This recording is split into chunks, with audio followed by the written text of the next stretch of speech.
Magluluto naman tayo ng chicken mechado. Oo, ito yung pagkakaiba ng chicken mechado sa chicken afritada. Mm.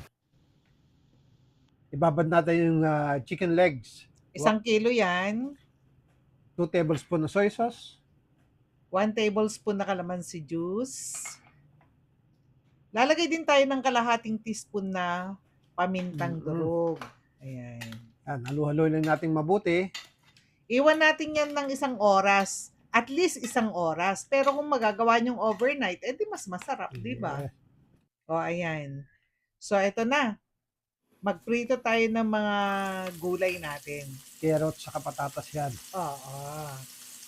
Ayan. Lulutuin lang natin yan ng mga 3 minutes. Tapos, aahunin natin. Prituhin din natin yung ating bell pepper. Mga 50 grams lang yan. Isang malaki yan na bell pepper. Mga 30 seconds lang yan ha. Huwag masyadong pakaprituhin. Ayan. Pabanguhin lang. Magbabawas tayo ng mantika. Mag-iwan lang tayo ng mga 1 tablespoon yan.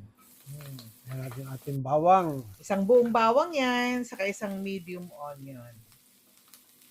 Isa-gisahin lang hanggang sa bumango. Ilagay na natin yung marinated chicken natin. Yun lang munang chicken. Mamaya na natin idagdag yung marinade. Bali, pababaguhin lang natin yung kulay nito para masangkot siya.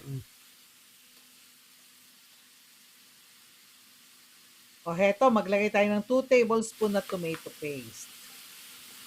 Tomato paste ilalagay natin dito kasi gagamit din tayo dito ng fresh na tomatoes. Ayan, 200 grams yung fresh tomatoes natin. Bali, giniling natin yan sa food processor. Mga 2 minutes, lutuin lang, tapos idagdag na natin yung ating marinade. Maglagay din tayo ng 3 dahon ng laurel. Para mabango. 1 cup na tubig kasi magpapalambot tayo ng manok. Ayan. Lutuin lang yan ng 5 minutes. Tapos, maglagay tayo ng isang chicken cube. Ibalik na natin yung ating napritong mga carrots saka potatoes. Yan. Lutuin pa ng mga 2 minuto. Malakas ang apoy natin dito. Lagay tayo ng 1 teaspoon na asin, saka 1/2 tablespoon na sugar. Ayan. So, lalagay tayong green peas, kalahating cup, saka yung ating fried na bell pepper.